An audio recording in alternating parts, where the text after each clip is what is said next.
Hello and Happy New Year. Thanks for joining us again on the award-winning Africa Science Focus, the weekly show that shines the spotlight on African scientists.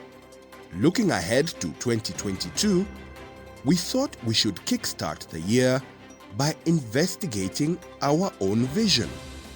Dr. Gladys Atto is the only ophthalmologist in Uganda's remote Karamoja region.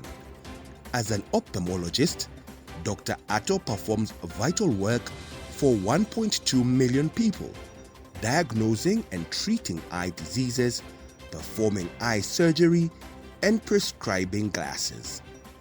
For her work, Dr. Atto was recently awarded the Uganda Medical Association's Women in Medicine Award.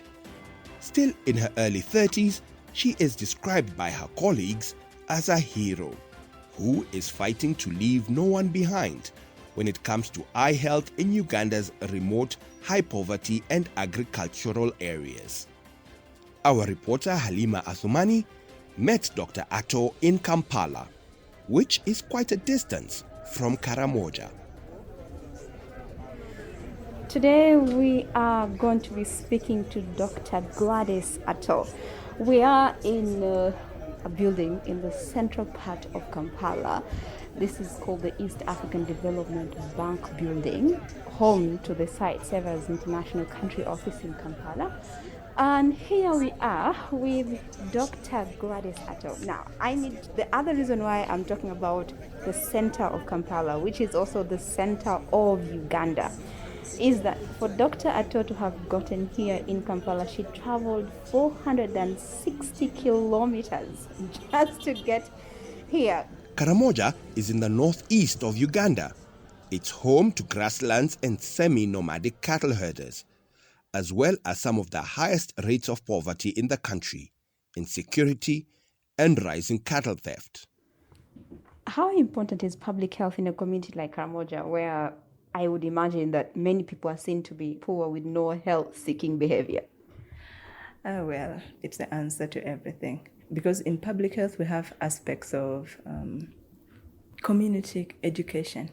You know, people in Karamoja, most of them are really not educated. And for someone to be able to make an informed decision on matters as pertains to their health, they actually need to have the information handy. For me, I think that is the key thing that Karamoja needs, to be able to make the right decisions. Because when you see many times someone refusing to have eye surgery or to have this eye medication, it's not because they actually don't want. What they know is different from what you're trying to tell them, and so that creates a big gap. Are you making any headway in changing this perception, this perspective of the people, of the locals in the community? If I'm to be forthright, sometimes I feel like what we are doing is more like for ourselves than the people we are doing it for. Like sometimes you don't want to leave anyone behind, but it feels like some of them really want to be left behind. Why would I say that? If for instance, someone is refusing eye surgery, that I know is really beneficial for them. I know this is important, but because of all the negative things in the community, they end up refusing, and you can't force them. And so it turns up like, do I want this more than them? But with all these negatives, there are positives as well. When we go to the community, try to bring the disabled, try to bring the elderly who have no one to bring them to the hospital and work on them, and their vision is impacted and they get back to doing their normal work. I mean, it's really impressive, and Sightsavers has actually come in so handy to help us in that. So they've done a great deal as far as including, leaving no one behind. Dr. Atto and her work are supported by Sightsavers, a non-profit organization aiming to eliminate the kinds of vision loss that are avoidable, such as cataracts and the eye disease trachoma. This neglected tropical disease is the world's leading infectious cause of blindness, and many of the 45 countries in the world still battling trachoma are in sub-Saharan Africa. 83,000 of the estimated 3.1 million people with vision loss in Uganda are blind. Yet there are only around 45 ophthalmologists in the country. What is causing the gap, and how do you think we could bridge that gap? With the 45 ophthalmologists in Uganda, and many of them are centered in Kampala, you find that very few people want to go work in the rural areas. That's why I think I'm the first person working in Karamoja. But you can't blame the health workers, because, in Kampala, people can moonlight, moving from one health unit to another, and then they have extra income. And yet, when you go to many regional referrals, you find that they don't even have instruments for doing surgery. So even if an ophthalmologist is there, they're just there bored, and then they end up moving away. So you can't blame them for moving really up and down. I think the one thing that government needs to consider is actually considering the pay for health workers, and then some form of motivation, especially those who work in hard-to-reach areas. But there is some good news on the way. The construction of a brand new eye care unit at Dr. Atto's Moroto Hospital should be completed in July. She tells us what the new unit will mean for Karamoja's communities. Well, I think that is going to go a long way to solve the infrastructural issues that we really had. All along, we had no space to admit our patients. We'd admit them in medical ward or surgery ward. And those are wards that have patients with infections. That is different from blindness. Someone comes with blindness, but they're really not infected. So many of them would end up with cough. And now in this COVID era, it was so challenging for us. But now with the new eye unit, we are actually really privileged. It's going to be really a superstructure for us. The theater is brilliant. I mean, we can have 3 beds, theater beds. So that means I can actually invite another ophthalmologist in a camp that I normally run alone with a target of 6, like around 100 patients. I would spend a week doing those surgeries. So I can have an additional ophthalmologist in theater.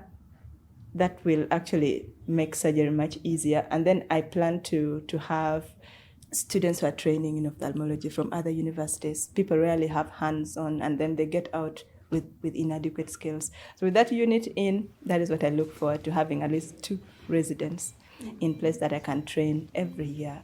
With this facility in mind, just describe to me a Karamoja without Dr. Atto, a Karamoja without this facility. What does that mean for eye care? It's hard to imagine that. They used to have visiting ophthalmologists.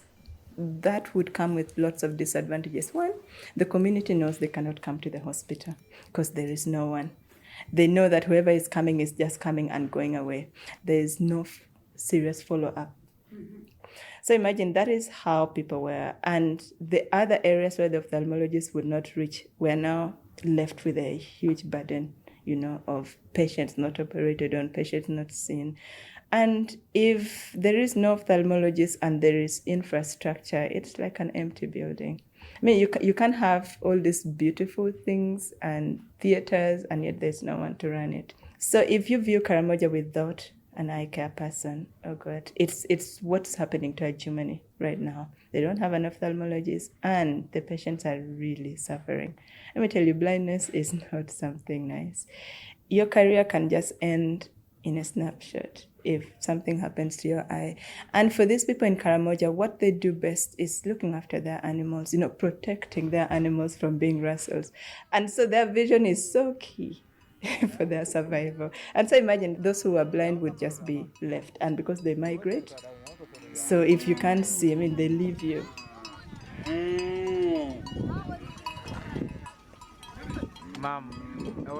Yeah, and so it has not been nice. I think now most of them are learning that I'm around, and eye care services are really improving. Building these relationships with Karamoja's communities can be challenging. The region's residents migrate seasonally with their livestock. But with an eye surgeon now living in Karamoja, the community knows there is someone they can turn to for help.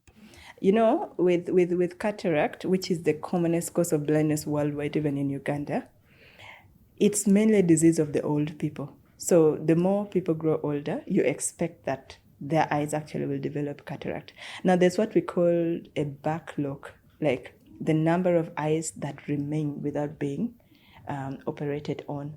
So the older people grow, that backlog keeps accumulating if there is no one working on them. Dr. Atto is busy tackling cataracts, an easily treatable eye disease that causes protein to build up, which creates cloudy patches that blur vision.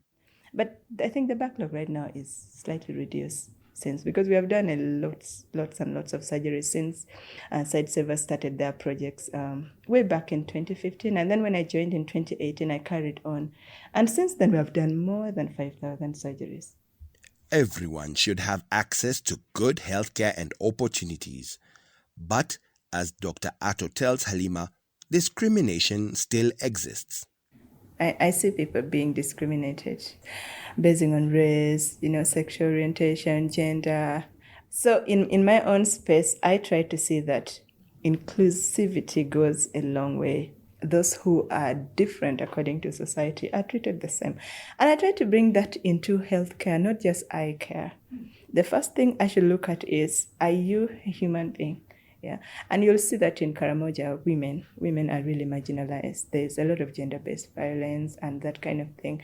I mean, being female, it's harder to give, to give orders, to direct people. Sometimes I feel like when I'm teaching, because as an ophthalmologist and head of department, I have more skills.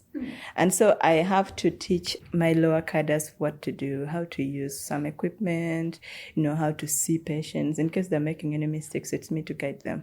And so, yeah, sometimes there is friction. I find some difficulty because someone is thinking, is she trying to put more pressure on me, this little girl? But no, we come to a point where I now do more of studying the people that I'm working with. Sometimes I think what we call unconscious bias, like people don't even know that they're really exhibiting some kind of behavior. But you find that the less people know, the more they're resistant to know certain things. So now I go to dig deeper. Do you have a problem with this, in particularly computer use? Many times I find that my staff, they don't have that good knowledge with computer, and I ask for a report and they don't give me. I have to look back. Why didn't you give me the report? And there's this silence. I'm like, okay, is it computer issues? Then you get to know that actually it's a computer issue. So now I go back and let me show you how to do this. And because they're in that high rank in their own level, they also get embarrassed to admit that they don't know this. So I step low to ensure that they know this and how to use this. And yeah, slowly we have been able to work out many things. The difficult people are still there. But I mean, I cannot let them now work me out. And that's it for our first episode of 2022. But before we head off, Dr. Atto wanted to share with you her views on the importance of eye care. For me, even a small change in someone's life, for me, it's so great. I could give you examples of patients that I work on who wake up the next day and like, wow, now I can go and see my animals. They give birth to the young ones and I could not even know the color. Huh? Or some lady looking at my face and like, you mean you look that beautiful? Look, you even have red lipstick. I didn't know. You would think those are not important things. But to them, their future has just changed. They can now go on and do their house chores. Then this grandmother can go on and continue working. One mother can continue cooking. They're simple things, but for me, they're small things that really impact life, and that's what I like about eye care. If you want to hear more about Gladys Atto and her work with Sightsavers, you can head to the SciDevNet website. That's www.scidev.net.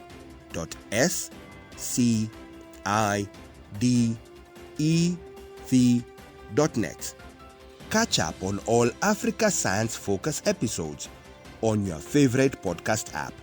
And don't forget to leave a review. Today's program was produced by Harrison Lewis and edited by Fiona Broom, with reporting from Halima Athumani. Africa Science Focus is produced by SciDevNet and distributed in association with your local radio station.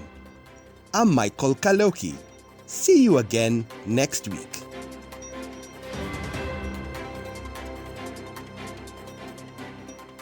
This program was funded by the Carnegie Corporation of New York.